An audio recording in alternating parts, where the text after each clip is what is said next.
twisted crimes, hidden histories, and secrets lost in time. Are you ready to uncover the dark truth? Subscribe now if you dare.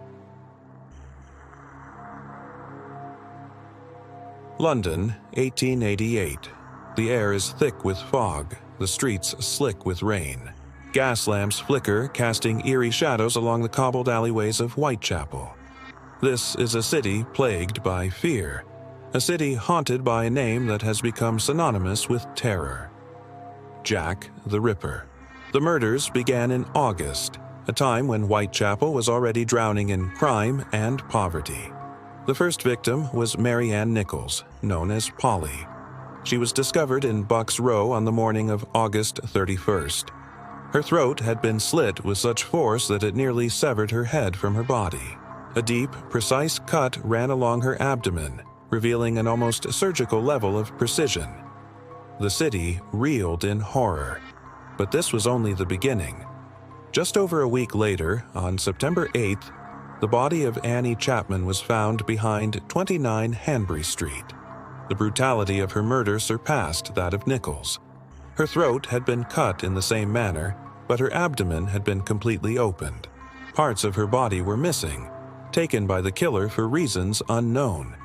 The medical examiner at the time suggested that whoever did this had knowledge of anatomy, perhaps even a surgeon. The people of Whitechapel were gripped with panic. The press churned out articles speculating about the killer's identity. Was he a doctor? A butcher? A foreigner with sinister intent? Fear turned to paranoia. The police were under immense pressure to capture this madman, but they had no leads. And then, the Ripper escalated. September 30th would become known as the night of the double event. 2 women murdered within the span of an hour. Elizabeth Stride was the first. Found in Dutfield's yard, her throat had been slashed, but unlike the previous victims, her body remained otherwise untouched. Some believed the Ripper had been interrupted before he could complete his gruesome ritual. Just 45 minutes later, a second body was found in Mitre Square. Catherine Eddowes. Her murder was even more horrifying. Not only had her throat been cut, but her face had been mutilated, her nose, ears, and cheeks slashed. Her body was eviscerated, and her kidney was removed.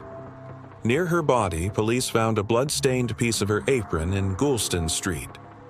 On the wall above, a chilling message had been scrawled. "The U's are the men that will not be blamed for nothing." Whether it was a message from the killer or an attempt to mislead investigators remains a mystery. The city was now in a full-blown state of hysteria. The police increased their patrols, set traps, and questioned hundreds of people. But the killer was a phantom, slipping through the cracks of the overcrowded slums. The press dubbed him Jack the Ripper, after a letter was received by a local news agency. It was signed with that infamous name. Some believe the letter was a hoax, written to stir public fear. Others believe it was a taunt, a direct challenge to the police. On November 9th, the Ripper struck one final gruesome time. Mary Jane Kelly, a young woman of just 25, was found in her small room on Dorset Street. Her murder was the most horrific of them all. Unlike the others, she had been killed indoors, giving the Ripper more time to commit his atrocities. Her body was unrecognizable, cut apart in ways that shocked even the most hardened investigators.